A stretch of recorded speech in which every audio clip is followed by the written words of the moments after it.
Welcome to the Rochester Common Council meeting, February 24th, 26th. Start out with approval of last month's meetings and the Board of Works meeting minutes. Any motion to approve those if everybody's good with it? I'll motion to approve. Second. Ryan Fitzwater seconded. Bruce made the motion. All in favor, say aye. Aye. Okay. Don't see anything down here for communications from Beth. So before we actually do the public hearing, I'm going to have Amy, the first order of business is a stormwater exemption. I'll have her read the ordinance. This is the third reading. The first two times I believe they read by title only. So the third is one page. I'm going to have her read the thing in its entirety. Ordinance number 01-2026, an ordinance amending the exemptions to the stormwater fees for the city of Rochester, Indiana. Whereas the Common Council of the City of Rochester Council has determined that Ordinance 47-2024, which amended stormwater user fees and created 32.79 of the Rochester City Code, should be amended to provide an exemption to entities which are exempt from the payment of property taxes. And whereas the council finds the exemption described herein necessary under Indiana Code 36-9-23-25D10, because the potential disruption and cost increases to nonprofit entities would be a detriment to the residents of the city of Rochester, Indiana. And whereas the council finds that the cost of collection from various nonprofit entities which operate with limited funds and modest budgets justify any variation among payees under Indiana Code 36-9-23-525 D and E. And whereas the council has concluded that exempting property owners from payment of the stormwater fee applied in 37.79 of the Rochester City Code as detailed below is appropriate for the reasons stated above, and the resulting application of the fees remains just and equitable. Now, therefore be it ordained that 32.79 of the Rochester City Code is hereby amended to add a new subsection 32.79E as follows. A storm water user shall be exempt from user fees under this section if it meets the following conditions. Number one, the user is a nonprofit corporation or other organization, group, or entity that is organized exclusively for charitable, religious, educational, and scientific purposes, including for such purposes the making of distributions to organizations that qualify as exempt organizations under Section 501c3 of the Internal Revenue Code or the corresponding section of any future federal tax code, regardless of whether such a determination has been made by the Internal Revenue Service. And number two, the user is exempt from property taxes for the subject property under Indiana Code 6-1.1-10. If any portion of this ordinance is for any reason declared to be unconstitutional or invalid, such decisions shall not affect the validity of the remaining portions of this ordinance, so long as enforcement of the same can be given the same effect. This ordinance shall be in full force and effect from and after its passage signed by the mayor in such publication as is required by law. And before we go to the public hearing, I had sent an email to all of you back in January prior to the January 27th meeting. I think it was the 27th, kind of explaining where I was coming from on this. Originally, when we set the stormwater rate, I was hoping to be able to fully exempt them at that time, but we didn't really know exactly what our budget was. We were kind of guessing where it needed to be. So we had a $400,000 budget, and in order to keep the residence rate within the range of what is common in other communities, we exempted those entities mentioned in that ordinance, gave them a 50% exemption. But again, my intention when we started this was to fully exempt them last year, but weren't able to. After a year worth of surveillance on our stormwater, we were able to fix a lot of things, see a lot of things, get a feel for what it was going to cost us. We still don't know for certain going forward, but one thing we looked at was once we get through the system completely this year, and get some repairs made, we don't really expect a lot of expense for the next 10 years at least. Now, if we get all these laterals fixed and we have, the main line coming down Main Street, can't handle that. Dwayne and Randy, before his passing, felt like we had the capacity to handle everything that, once we get everything repaired. So bottom line was, we felt like, or I felt like I could reduce that budget down going forward, but I didn't want to, I was hoping to be able to fully exempt these, nonprofits. By bringing that budget down to 365,000, I was able to do that, and that did not change the rate at all to any residents or any business that paid, from what it was last year. What I did do just a little while ago, actually, I went to that spreadsheet and thought, what if I left the exemption at 50% like we did last year on these, and just dropped the budget? How much would it affect? How much would it drop the resident? And it would drop the resident's rate 47 cents a month, or about $6 a year, 564, I think, exactly a year. So by dropping the budget, keeping everybody's rate the same, it's only, there's only about a less than $6 difference than it would be if I would just only lower the budget. Does that make sense to you all? And I look at it, you can look at it from different angles. Look at it from a user fee, which is kind of the way it's written in the ordinance, but there's also mention of property tax exemption and so forth. I personally look at it more from an angle of assessment type thing. And I think, being a country boy, I think about my ditch assessment. I think about the cost I have in maintaining my tiling going to that open ditch. In the city, the ditch assessment is higher because you have to remove all the sediment and haul away. You have to, access is more difficult, so there's a lot more cost involved in cleaning up, like Mill Creek or Rain Creek or Minnow Creek, not Rain Creek, Minnow Creek or Mill Creek, because of access and so forth. So anyway, that's my perspective. I did get several calls last year from nonprofits. Their budgets are not only tight, but many of them are pretty low. Like, for instance, Blackader, which doesn't have very many buildings, but that whole stone area out there is considered impervious. So they had a $700 charge, and they only have a $3,500 budget. So I know the nonprofits that are pretty tight, and I know the churches since COVID have been on a much tighter budget. And then the schools, we know they're going to get hit pretty hard with the SEA one. So this is my feeling. I wanted to get that out there again. I kind of explained that to you in email again back in January. So at this point, I need a motion to open the public hearing. I'll make that motion. I'll second. If we moved and seconded, all in favor, say aye. Aye. So is there any comments from the public or from the council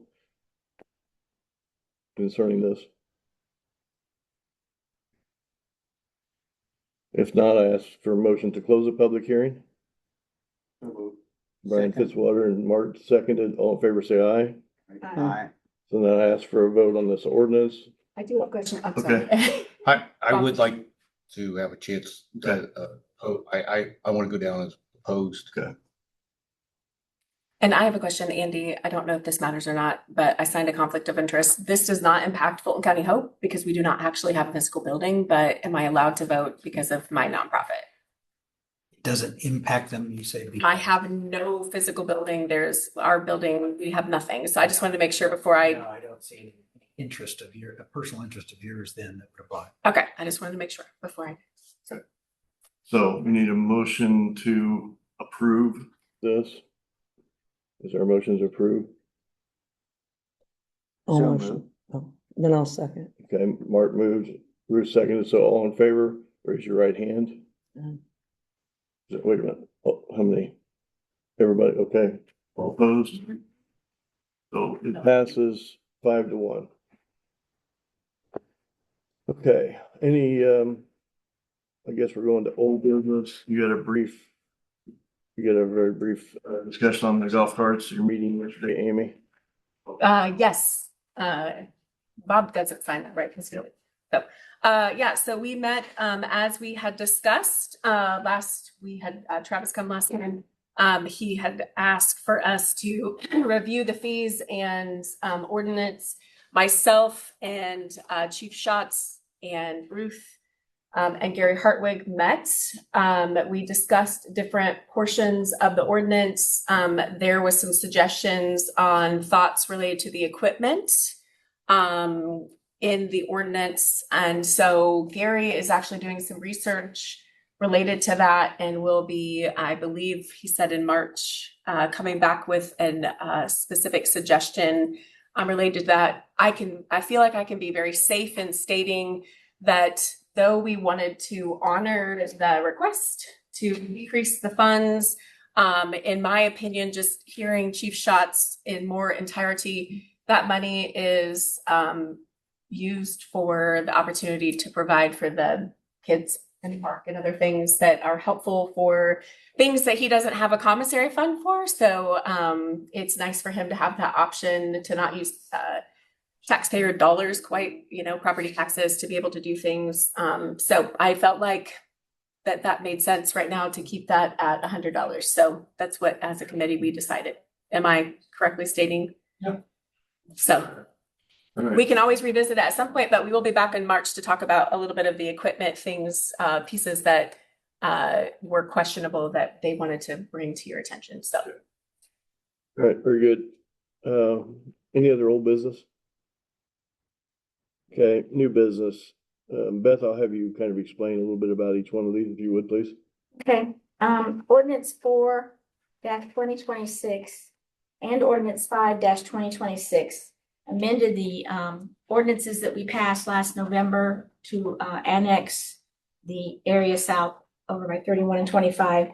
And when they went to file it with the property taxes, Kathy Adamson noticed that the legal descriptions were not quite correct.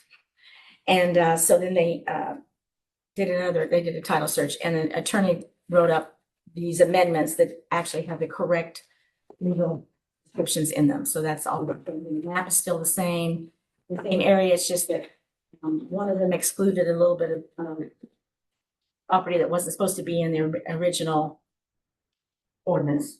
So that's what the two of them are. Okay, so, Question. yeah, You the Andy or another attorney? Oh, No, he sent it to me and discussed it with me while I was discussing it with Beth. And it was just an extra paragraph on the legal description. I think an extra, what was an extra on one and it should have been on the other one. Yeah. So this is an amendment to correct that attachment to what everyone thought it said. Okay. so, we have to go through the 3 reading process. So.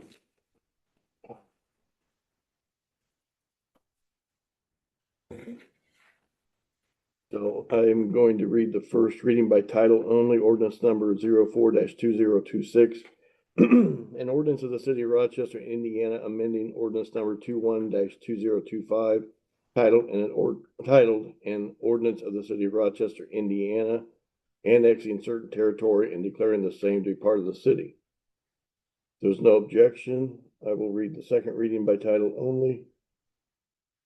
Ordinance number 04-2026, an ordinance of the city of Rochester, Indiana, amending ordinance number 21-2025, titled an ordinance of the city of Rochester, Indiana, annexing certain territory and declaring the same to be part of the city. And if there's no objection, I will read the third reading by title only. Ordinance number 04-2026, an ordinance of the city of Rochester, Indiana, amending ordinance number 21-2025, titled an ordinance of the city of Rochester, Indiana, annexing certain territory and declaring same to be part of the city. So I need a motion to approve ordinance number 04-2026. I'll make that motion. Second. Brian Fitzwater, second. All in favor, raise your right hand. Okay. Then we got the same deal with the next one, correct? Very similar type of a situation, just a formality. We have to go through the same process, so. Ordinance number 05-2026, 2026, and the ordinance of the city of Rochester, Indiana, amending ordinance number 26-2025, titled an ordinance of the city of Rochester, Indiana, annexing certain territory and declaring the same to be part of the city. If there's no objections, I'll read the second reading by title only. Ordinance number 05-2026, an ordinance of the city of Rochester, Indiana, amending ordinance number 26-2025, title and ordinance of the city of Rochester, Indiana, annexing certain territory and declaring the same to be part of the city. If there's no objection, I will read the third reading by title only. Ordinance number 05-2026, an ordinance of the city of Rochester, Indiana, amending ordinance number 26-2025, title and ordinance of the city of Rochester, Indiana, annexing certain territory and declaring the same to be part of the city. I'd like to have a motion to approve ordinance number 05-2026. So moved. I'll second. Bob moved, Bruce seconded, all in favor, raise your right hand. Thank you. Okay. Resolution number 2026. You want to take us through that, Beth? This is for encumbrances for purchase commitments and invoices that would have been paid in December had we received them at that time. So we had budget left over in these line items that we could use the 2025 budget to pay these invoices. We could pay the invoices out instead of using 2026 funds because they were really 2025 budgeted items. So I had sent this to you guys, and if you have any questions about what they are, they're at the side. I had written out what they were for. So if anybody has any other questions on it, total comes to $961,645.14. So that was good news that it's not coming out of this year's budget. So These were invoices that you had throughout here that you're encumbering. Anybody have any further questions on resolution 06-2026? All we need is a motion, and we will. Second. I'll make a motion. And then Amy moved and Mark seconded first. I jumped. All in favor, raise your right hand. Nothing to sign. Okay. There is a signature on it. This right here. Yep, I got it. Yeah. Over here.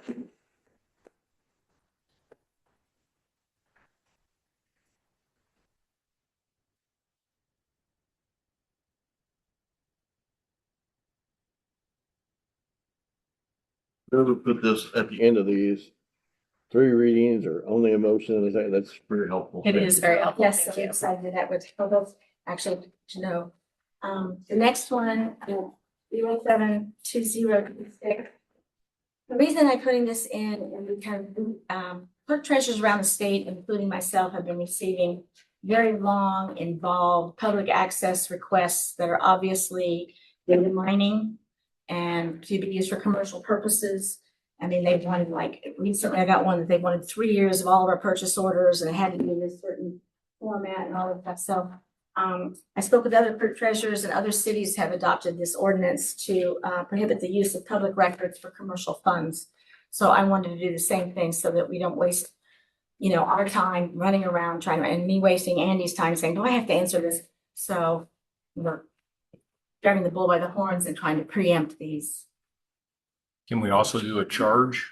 Pardon? Can we also do a charge if we do it? We have some type of fee? Well, there is There's a fee for any we answer. Okay. Yeah, that's already part of the Access to Public Records Act. We can charge a fee. But these were so detailed. I mean, it was like we'd have to dig through boxes and everything else. And it's like, that was way beyond. So commercial purposes, they're using it to sell our data. Exactly. And then you get a lot of lawyers do it. And all of a sudden you're getting all these emails from lawyers wanting to sell their businesses. And it takes up too much of our time, and we don't want to use taxpayers' money to help somebody else get data that they can get. So that's what it's for. So I will read ordinance number 07-2026, first reading.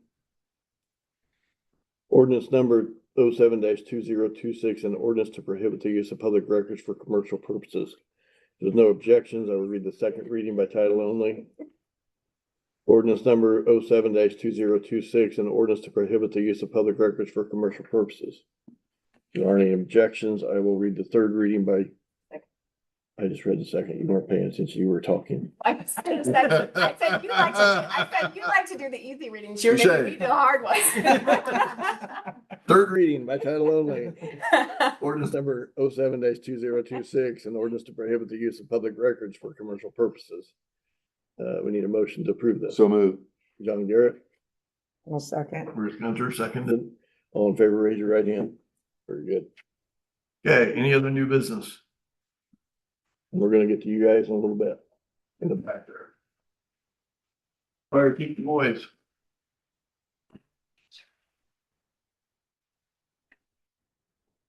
January run report, 42 medical, 2 structure.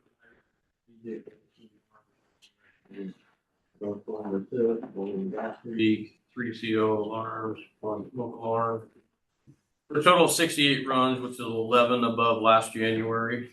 Those numbers continue to trend up. New equipment, we received our new vent fan we ordered last year. Used it last week at Winfield.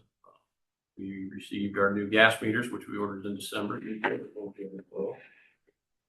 And some of those are to help meter not just gas, but the carbon monoxide. It seems to have been a big deal here lately. In fact, I brought one of these tonight. This is a mini one that actually goes on our gear and all medical bags. So even when we're at a medical scene where they're not calling for it, we'll be monitoring the air that we're in. Because it's possible without meters that they don't even know that they have a problem in the house. So that has been integrated to our equipment and will be standard when we go out. And then we had training. We had a guy come in and actually teach us for about 2 hours, better methods to read, make sure where we're reading and getting good readings. That was pretty effective. Some of the best training we've had on that for quite a long time. Other training, we had 14 people out last week on Wednesday night for CPR, and we've got a bunch of Cub Scouts coming out tomorrow night for CPR. On the special projects, again with carbon monoxide, we had a donation for some money, and we have 55 new ones coming. I'll have more information released on that once they get there, and maybe some. We've been plagued with phone calls lately on carbon monoxide and what it is, what it does, how to monitor, what to do with it. So once we get these in, we'll plug in a lot of information, mostly through our Facebook page, on how to get these and when to have your stuff tested, and a little more about, probably more than you want to listen to tonight. Okay. And then at station, currently we're having sprinkler issues. We found a leak. We got it patched within the day. We had another leak in a different location. We burned up one compressor on it. And we've got an estimate for replacing those pipes, but they're basically telling us that the system's almost 20 years old, plan on replacing it. So we're going to patch it together for right now. One thing we did obligate to was let's go with galvanized pipe this time and try and see if we get some more life out of it. But I mean, the estimate right now is $4,300 just for those 2 replacement of pipes. The entire system, I would guess, probably $180,000 to $200,000 replacement. No. Well, so we are currently working our way through that right now. Well, There you go. that seems Very expensive. insane. I think it was about $80,000 when we put it in. Still seems insane. It does. Okay. Question. Yeah. Chief, I noticed in the paper, caught my attention, and when I read about the Winfield and the lightning strike, that the ambulance was a half hour in getting there, and 45 minutes. 45 minutes do we know? I mean, that struck me as strange. It isn't, and we did have an EMS board meeting. Brian kind of asked about that earlier. It was last Thursday, and we did discuss that. There's been rumor that they believe that some of the ambulances are being pushed down to Miami County to cover down there. That I did stick from. I mean, I'm there. I see it individually. I don't think that was the case as much, but what they have been doing is taking more transfers out of the hospital. And so we did come up with an action plan to try and mitigate some of that. We agreed that if it's a stat transfer, meaning somebody desperately needs to get to another hospital, that's the same as a 911 call. That needs to go to a 911 rig. But if it's not, they cannot take, especially on nights that they don't have full staff. They can't take those out of the equation because when they do, the next closest rig is really coming from 30 to 45 minutes away. And they were out on an accident at Akron at the same time. Matter of fact, Akron was going to come help us at Winfield. I canceled them because they didn't need to operate two scenes at the same time.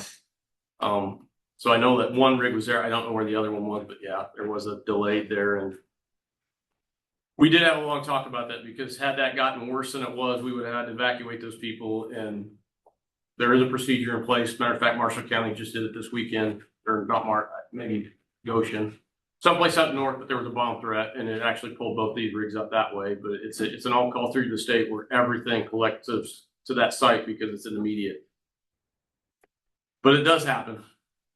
And we are trying to come up with solutions to how to fix that because that's substantial. We can't have 45 minutes on the line. Occasionally every system gets Very personal.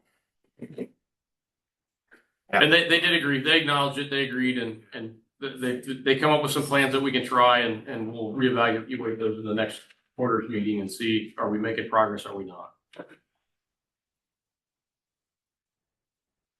Okay.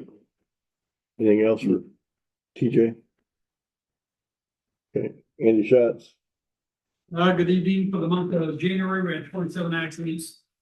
We issued 160 warnings, 72 offenses, 30 lockouts, 199 traffic stops, 653 calls for service, and 16 people incarcerated.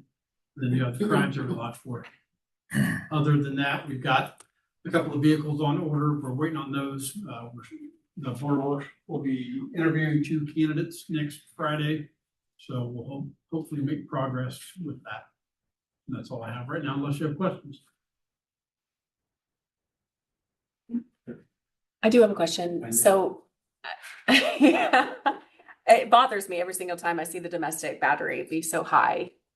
They are able to access the services. What was that? Three of those, the rest of them were women. Of battering men. Okay. But they do have access to, I know that men may not want the resources as much, but they do have the access. Not victim rights. Okay, and the Beaman Home and all of the, okay. Find out all the information and get them the resources if they choose to. If they receive that, if they are willing to, okay. Okay, the other department heads are present, so, Downtown Partnership. We are doing good. We kicked off, we had our first board meeting of the year today. Go around the meetings. I pop up just about everywhere. Got a good start on grants. We found an additional source to help hopefully pay for the Nickel Plate Festival. So fingers crossed there. 3 grants have been issued so far, or applied for so far. We have a new festival coming up May 2nd called May Day. The marketing probably got totally done today, so expect a big blast on that. And Board of Works approved it many moons ago, but I'll be at the next meeting just to refresh everyone. Marty has a Lake Manitou sign. I'm not ready to pitch or anything, but I was so excited there's a historic sign that used to be on our courthouse lawn, and it's going to be kind of a pet project this year. Something we can kind of easy to do, something to look forward to. Hero banners, you're going to see some posts on that. Dwayne and I coordinated where it'll go up this summer and be up for July 4th, which is also 250. So super exciting there. Did a walkthrough with the Chinese family with the Japanese restaurant, mid-April-ish. Trying to find, I think they're further along than they do, but I'm terminally optimistic. Trying to find them a 3-bedroom, found them a 2-bedroom. We did a walkthrough on that. They are so excited to come to Rochester. It's looking good. What else? We've got the kids. So Santa's house is staying in Centennial Park year round now, as we know. It's neutral right now. I talked to the principal last week. They're getting Easter eggs ready or something. The kids designed it, the kids built it, so we're gonna let them continue on. And we're pretty happy for them, and they're really happy. And then for the past 2 years, we've been working on an arts and culture grant. That's changed directions a couple times with the state, and will again, I'm sure, but applications are actually open. So between RDP, the theater, and hopefully some help from other groups in town, we're gonna take a big swing at that. So stay tuned there. We got a lot happening. That's it. Good. Amy, I don't think you had much happen in the area I plan. have two things for that real quick. Quick. Quick like a bunny. Clock's running. Quick like a bunny. So the Monday the commissioners will be entertaining the 1-year moratorium that was passed by majority from the Area Plan Commission. And then something to note, there is an application that will be distributed, I believe, in the near future. Andy, correct? I believe like almost. It's online now. It's online. Okay, there you go. So, and that application is for serving or being considered for serving on the committee to review data centers. That application will need to be turned in by March 16th by 4 p.m. And then the committee will review those applications and determine at the next meeting, which will be at the Monday before this meeting. Who's the committee that determines? The Area Plan Commission. Yep. So all of those will be sent in, we'll review them, and then a determination. I believe we decided 9 members, potentially consideration of different areas of concern that the citizens had suggested. So. Yes, and then I have a special guest today because I talk a lot about this new director who has been busy and hasn't been able to come. So Jackie is here. Jody, obviously, you know, Jody Wynn, the president of the board, but Jackie is the new director, has not had a chance to come because she's been busy. So I wanted her to introduce herself and share some information. Yeah, thanks for having me. I went overboard. I'm sorry. I've never presented to you guys before, so I wanted to give you as much as I could. Save a tree. Next time I will. Got to make it first. Thank you. I'll stay on these. Yeah. Oh, thank you. Thank you. Yeah, so that's my passing. I can talk a lot, so if I talk too much, stop me. But I'm Jackie. I've been at the center for, this is my 10th year. Graduated from Valparaiso University very young with my political science degree. And this is where I started my adult career, and I've been there the last 10 years ever since. I just wanted to start by saying that like we have a shelter that's something to be extremely proud of. I know a lot of times we think like, is it worth spending the money on animals? But animals are a problem because of people. They are not even a problem. They are people's livelihoods in a lot of ways.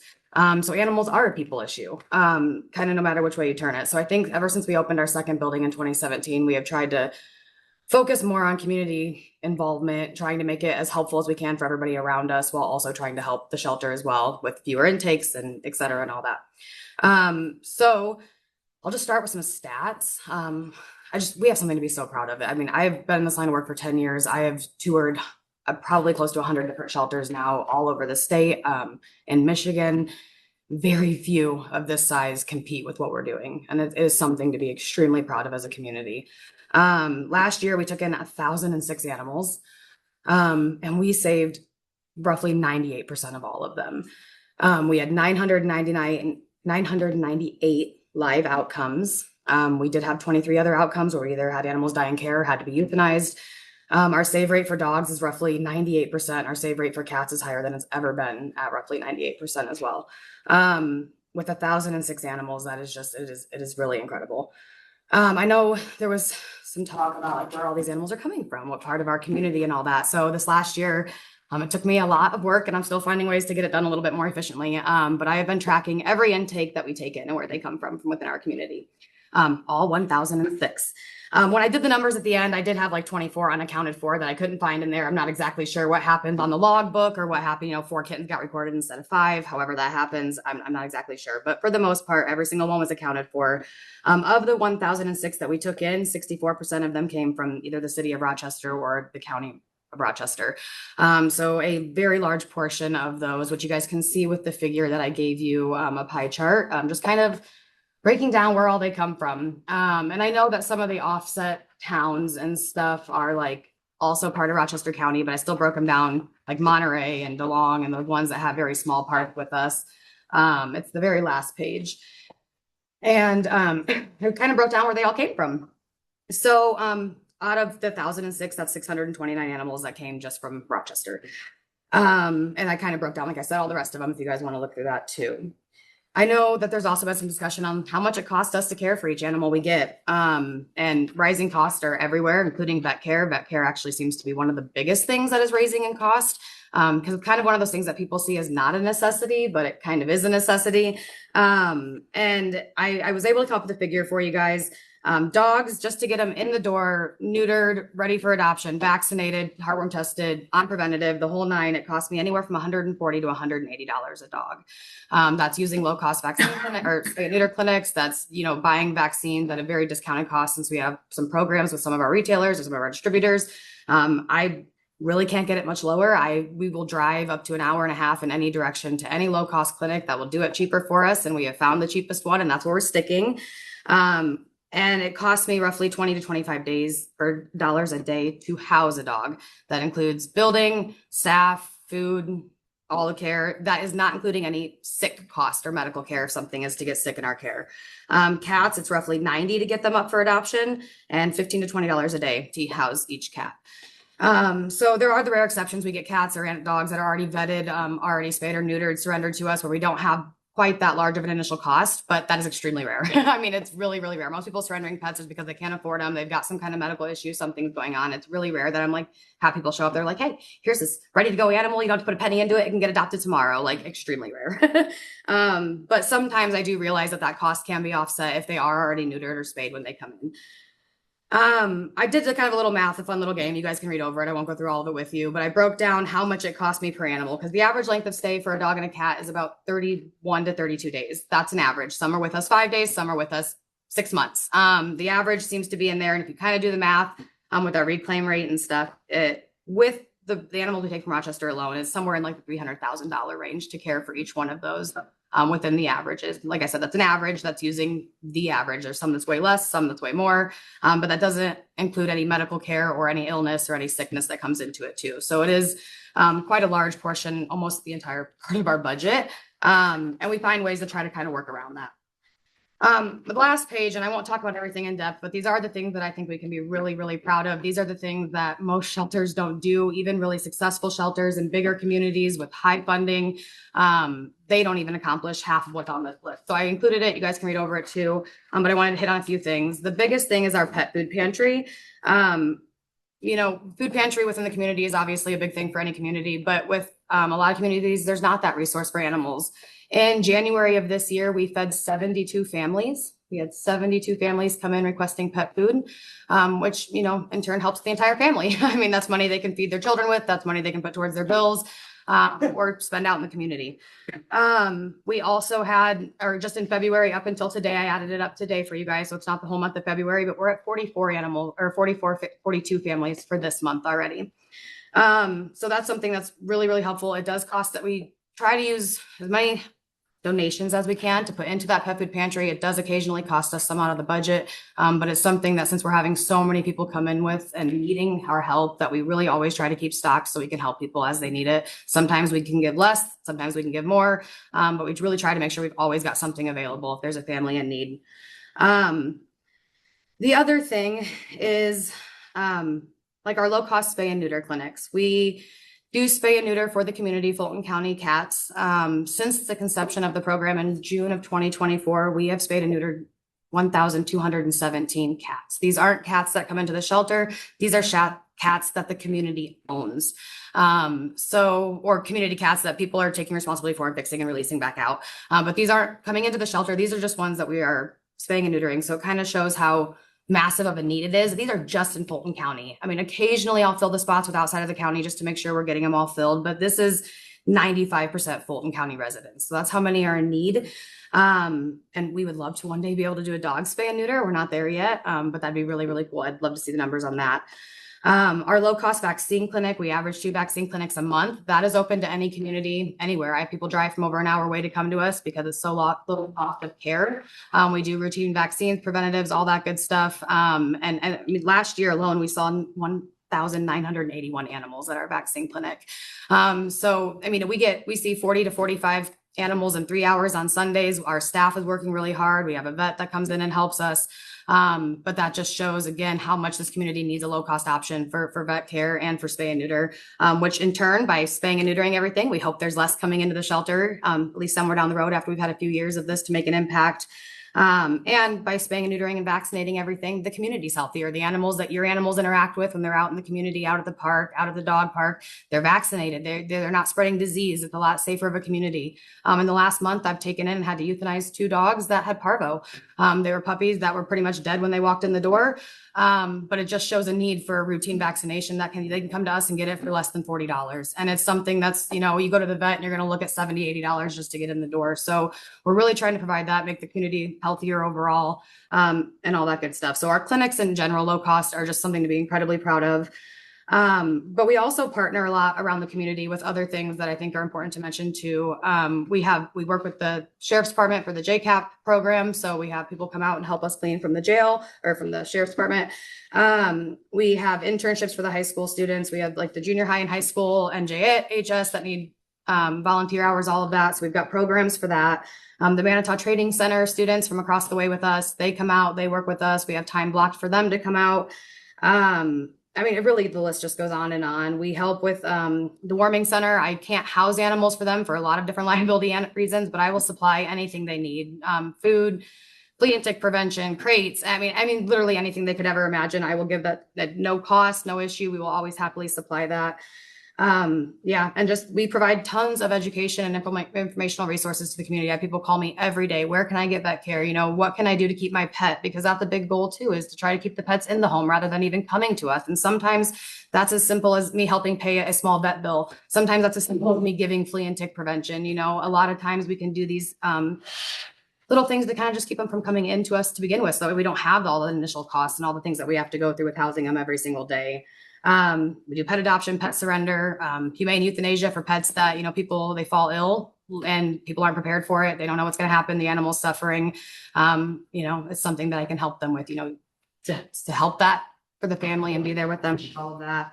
Senior to senior program. I mean, we have so many different programs. You guys can read through them all. That is kind of the gist of what I wanted to cover. I really do appreciate you guys giving me the time. I'm happy to answer any questions or give you guys any more stuff and anything too. Appreciate it. She's a ball of energy and we like her. I talk She fast, works too. hard. Thank you guys. Thank you, Mike. I'm still waiting on cost proposals for a strategic economic development plan that Fulton County actually needs. It'll direct you on what type of industry businesses you really want to pursue. This is going to take a while. So we're still waiting on that.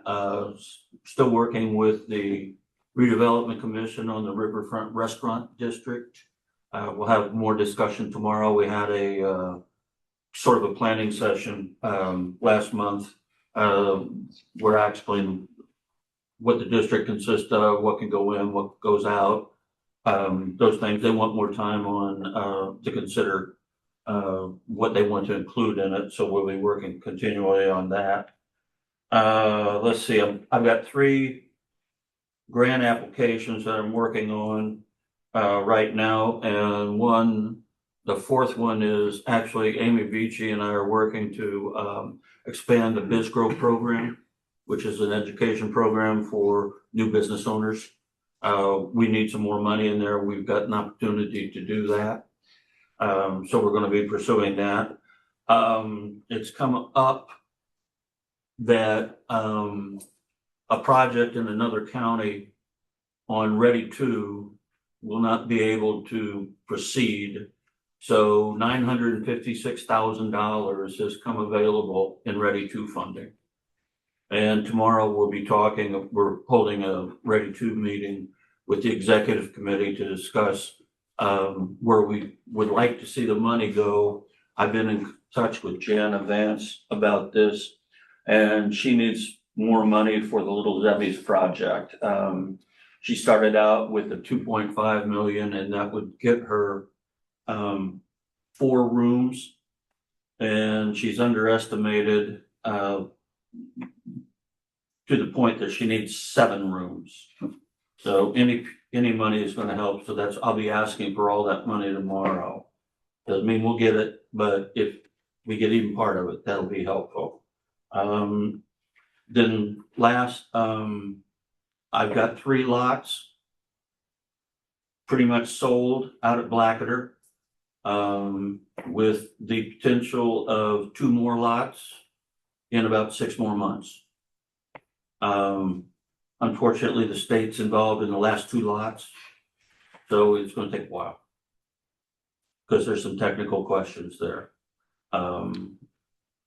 One is a new industry coming in, and one is an expansion, and the other is a move, an internal city move at that point. So that's really about it for us right now. Thank you. Makes the decision on where that 950,000 gets allocated to, or did I? Say again, Bob. Who gets to decide where that money gets to go to, the 950? It's the regional group as who does it. Yeah, that's why the executive committee will meet tomorrow, and that is 1 representative from each of the 6 counties. Okay. And we decide what project is worthy, or in some cases, most cases, what projects would be worthy. Technically, this is a very small amount of money. And so I imagine it would just be 1. And frankly, the other 5 counties have received, anytime that there's been available money, each one of them has received something for their projects, because their projects are further along. I feel very comfortable with asking for all this money because this is a priority. I don't know what kind of a priority is for this administration, but the last state administration, childcare was very important. And when she's going from 4 to 7 rooms, my understanding is she can get as many as 20 kids into a room. So that's a lot more kids. So Yeah. we'll be shooting for it. One more question, and if you can't answer this, that's fine, but I'm just curious on the Blacker, trying to get a feel of what stage you're at. I mean, has there actually been purchase agreements signed and on those lots, or are you still waiting for an offer on? No, we've got 2 offers. 2 offers. 2 offers. Okay. We're just working through with whatever has to be done over at the planning office, and whatever else they need to do. One of the companies has to do some soil testing and things like that because they're required to do that. But we've already signed a purchase agreement with them. Okay. So 3 of the lots, I can say, I feel comfortable saying they're gone. The 2 others, like I said, are going to be 6 months out at least because we're dealing with it. If you get it all together, that means in 6 months, 2 lots will be empty. Because I feel very comfortable that all these projects are gonna go. Okay. Good. Okay. Wish you luck, Park Board. I was unable to attend, and I see Kim's here, so I'll defer my time to Kim if she would like to. Boy, she looks happy about that. She does. You got. We had Bryce from Play Close Town, Bryce Sheets. And we had up on the screen a whole new playground for JC Park. It got approved and it's ordered. So we're very excited about that. Plus we're getting a restroom, a unisex bathroom for J.C.'s park, so it'll be, hopefully it'll end up partially turf and the rest will be chip. And that park is in great need of an upgrade, so we're really super excited about that. We got the slide installed at the pool. We got a climbing wall installed. We have the sunshade foundation poured, so in about another week, we get a lift, a handicap lift for the pool yet, and a drinking fountain, and it's done. So we're real happy about that. I think they'll notice a huge change in the pool. We got a new diving board that'll be going up. But the park is the most exciting thing. I think it's the grade school is going to have a nursery school in it. Columbia is. So they will be able to walk to the park and use it. So we made one section for the little ones and then the others for like 6 to 11. And there's also a church right next door that has a nursery school in it. So they'll be using it. And then we'll head on to Vansler Park next after we get this one done. So I'm pretty excited about that. Where's the slide? Is it good? Does it land in deep water, medium water, or We did anybody actually- try it out yet? You're welcome to go out. Yeah, you're the first. But the slide that we got is quite a bit smaller. The other one that we had, I think it was the original one to get replacement parts was just, you really couldn't. So we went to a smaller one and we put it more down towards the shallow end. You have to go 4'6", I think, is the shallowest that we could go. But that really opens it up to the smaller kids now too. The other one was only for adults. I went down now and I was like, holy crap. Pictures? A couple of summers ago. So this one I think is gonna be a lot more versatile. And the climbing wall, it's gonna be really fun. It looks scary. It looks like, oh, this is really big, but I don't think people will really get that high up on that, but it's really unique. And so Gerald's company came and they did all of our pool stuff. They installed that for us free, which I really appreciated, and hooked up the slide. And they still have a couple more parts. We have water that will be going down the slide. They have to put the motor in yet. So we're zipping right through it. We're ready. Yeah. Okay. Good work. Mark, you got anything on the BZA Council on Aging? Council on Aging met yesterday. It was a rather short meeting. Wellness Center is doing well, holding its own. And there's another recall on those two new vans that have something to do with what, have you had a recall? No, I just heard when I was driving to work today that Chrysler is doing, if you bring now this was trucks, so I don't know if it applies to vans, but if you bring your truck in and your first 750, you get $1,000 some type of credit. And I just wondered, I don't know if it applies to the vans or not. If you can get in there again, but It's For pain and suffering. yeah. and evidently they're well aware of this one because when Rusty called the schedule, they said, "Oh, are these the symptoms? And is this what it's doing?" And yeah, bring it in. We know what to fix. I think it's the Cummins engine. Do they have, This one's not going to take as long as the others, but A bad batch of. they don't have Cummins. Do they have Cummins engines? No. Yeah. All right. Sorry. weather played a little bit of havoc with the number of rides down about 200 rides, but that was to be expected with the weather we had. So, BZA meets tomorrow night, and there's 3 things on the agenda.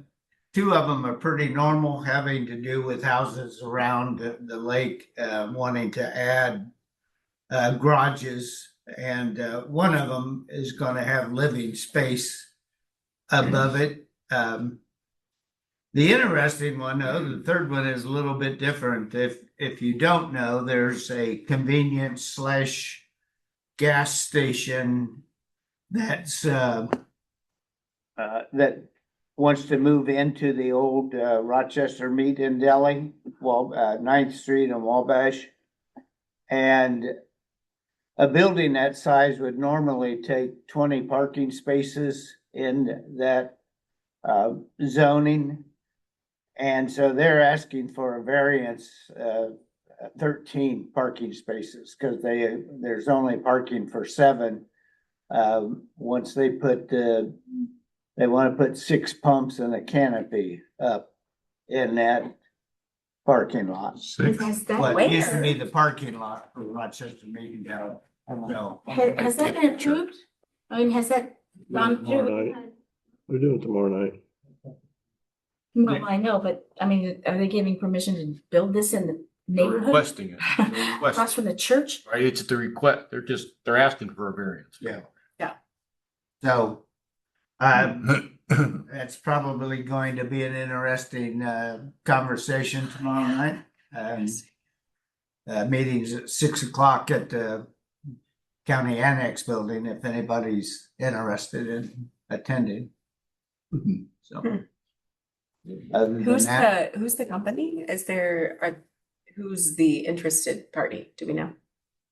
say that again. Like the actual company, the company that has purchased and is Petitioner. asking for the special People that exception? purchased. Who the The petitioner- Not the buyers. petitioner, the buyers.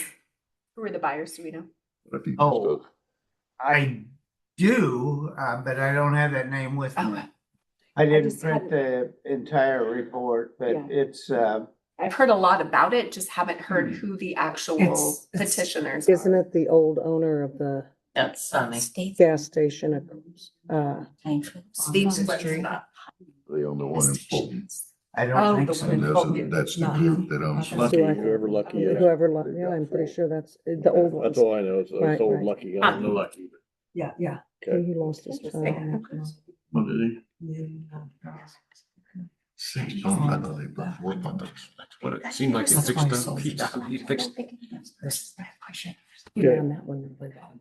Oh, I do have an activity report, as well for the city. In January, there were 12 residential permit fees. There were 12 residential inspection fees, 1 electrical permit, 1 commercial permit fee, and 1 Rochester commercial inspection fee. So 27 events that created $2,010.88 in revenue. That's it. All right, redevelopment commission or solid waste or?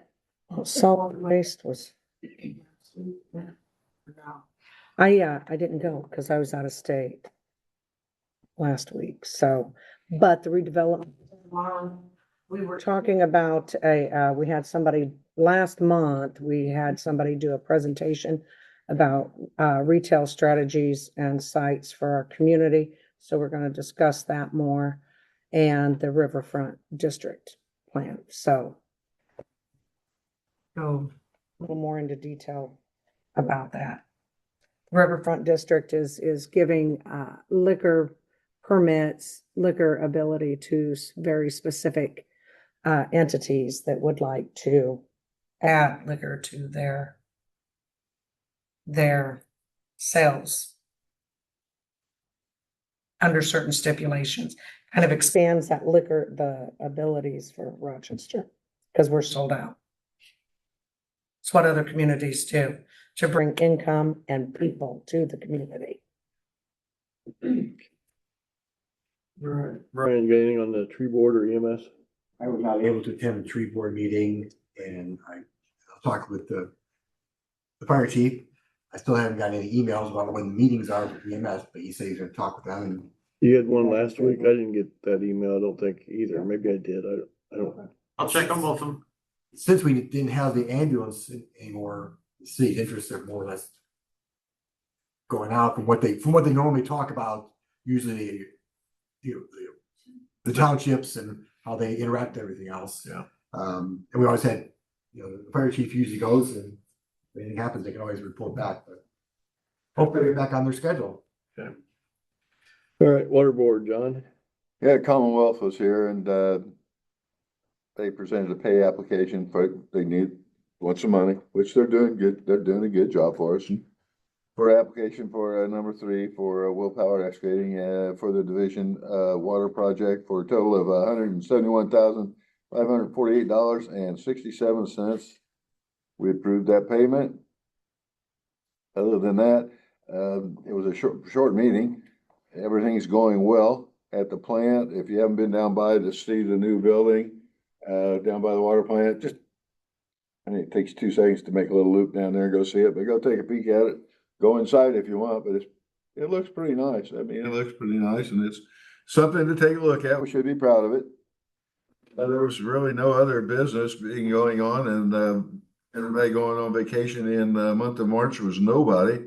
Couldn't hardly believe that. I thought Derek had at least another 3 or 4 months of vacation left. But anyway, I can pick on him since he's not here. And everything else was going fine. Can't ask for any more than that. Unless you have any questions. We're happy about it. Been a couple questions this week about the connection out on 25 between one side and the other there. I wasn't real clear. I'd forgotten maybe what the purpose of it was, but there is a connection there to help basically finish the loop, water loop, and then also it allows us to be able to take water 2 different directions if we have a problem somewhere. That's a big deal when we're the ones on the line. Okay. We can, it makes a huge difference in how much water flow we get. Okay. If we're pulling from one direction, it cuts our water in half, less. So that has to do with how much with the new tower stuff, we're gonna have the new water tower, about how much we're supposed to have in the air. Yeah, not just that, it also helps that we can pull from more than one water tower too. So we're not sucking one down to where he gets a boil order because we can drink it faster than he can pump it up in there. Gotcha. Okay. Yeah, certain situations he normally works pretty good with us. We'll ask as we do pre-plans like what's our flow rate here and stuff. So we kind of got a good idea of like we'd have to watch or bring in alternative water, meaning porta tanks and tankers to certain areas. Like Lucas Street would be one. Get down that manufacturing area and there. Smaller diameter lines and you've got massive, whether it be Rochester Homes or the scrapyard, those can take a lot of water and you can't pull it all. If we're pulling off this hydrant, I can't send you down to the next one to pull another line off of that one. We're sucking off the same line.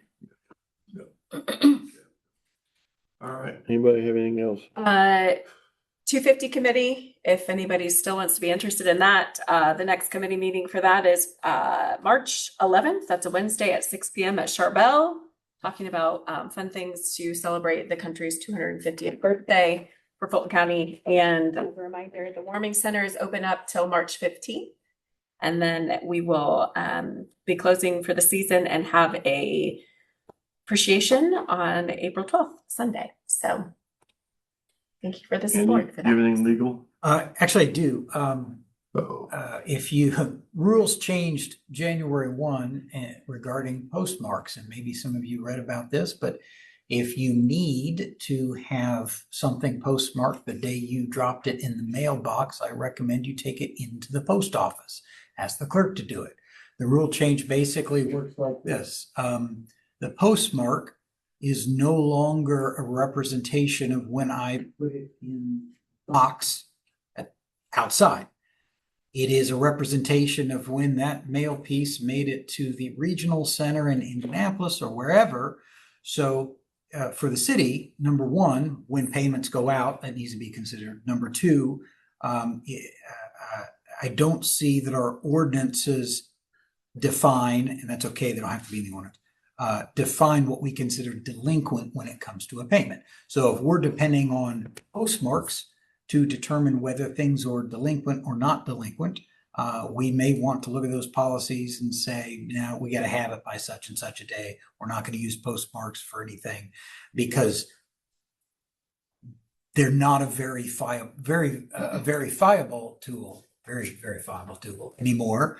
If you combine that with the fact that just today, the U.S. Supreme Court said you can't sue the post office even if they intentionally didn't deliver your mail over 2 years. And so all of which is to say, any policies through the city that think about how we send or receive mail, maybe better not bank on using a postmark from now on. Unless you drag it in there and make them post. Postal service. April 15th, everybody needs to take it inside. Everybody needs email Yes. April 10th. Well, we were one of the first ones, because we had said they had to go out, and I had read that, and it was like the next day or something, we went in the post office, and they took it up to the desk, like it was supposed to, and said, we need this postmark today, and the girl goes, puts it aside, and she goes, well, it's going to Indianapolis, and so Jennifer came back, and so I got on the phone and talked to the postmistress, and she said, oh, well, I'm sure she meant to do that, so she was gone quite a while, I knew they threw it in the bin, so she came back and said, oh, well, we took care of that. So they will do it now. So you just have to go in and say, I need this postmark today and hand it to them. So. They'll still get delivered whenever they feel like it. Yeah, true, but at least you got. At least you got proof. You got proof, right? It was more IRS type stuff. Oh my goodness gracious. Just be glad we're in Rochester. Is there any update for us on the Putz building? Yeah, the update on the Putz building, I'm meeting with the structural engineer, probably April, May timeline to look and see if our ideas are feasible. I did meet with Okra for a blight removal grant on the east parcel, since there's 2 parcels there. We're looking at what we can do as far as getting that grant for the east parcel, knowing there'll be some removal of part of the west parcel, but that will be Monica's responsibility to pay for and to redo. Our part would be 10% match, so it'll be a 90-10 pay to remove the east half of that, and then it'll be a green space for 5 years. In a perfect world, if everything works out, that will be something like Centennial Park for 5 years, picnic tables or whatever. She cannot go out there and serve. It can't become part of her business, but if somebody wanted to walk out her front door and sit there, it's public, they can do whatever they want. But this is the best way to extremely minimize what we'd have to spend to get that blight removed. Okra thought that was a feasible plan. The question is, structurally, can we do that? So I'll know more after April, May, but that's the plan right now. And that was a timeline Okra gave me because we had to push it down a little bit in order to meet a couple dates on the application. I think that by doing this in April, May, we can actually hit 2 different dates. I think they offer this grant twice a year, I believe. Yeah, so. Anyway, that's where we're at. I'll update you further on that. If no one has anything else, one thing I want to mention, in the last little over a month, we've lost 3 people of our community that have been tied to the city. Jane lost her sister 2 or 3 weeks ago. Not sure how many of you knew that. Brian Goodman lost his father at the end of January, I believe. And then, of course, the loss of Randy. One thing I wanted to mention about Randy, I reached out to the family last week. We would like to do as a city something wherever they choose, and it may be the 4-H, something around 4-H, or wherever they choose. We'd like to have something that we can do, contribute that would be a recurring thing every year. So it's not just a one-time gift or something that people will notice year after year after year for a memory. And I've also had a engineering firm that we work with, Commonwealth, has come for us and said, if you guys do something like that, we'd like to help contribute to that cause too. So we're looking at doing something that way. So sorry for your loss. Everybody in the city employees, and as you noticed last night and today, the amount of people that walked through good funeral home at Deep Hole in the entire city. So Randy was wonderful to work with, and we'll miss him. So nobody has anything else? Need a motion to adjourn? I'll motion to adjourn. Thought we'd stay for a while. Second. Come on. All in favor, say aye. Aye. Hey, Beth.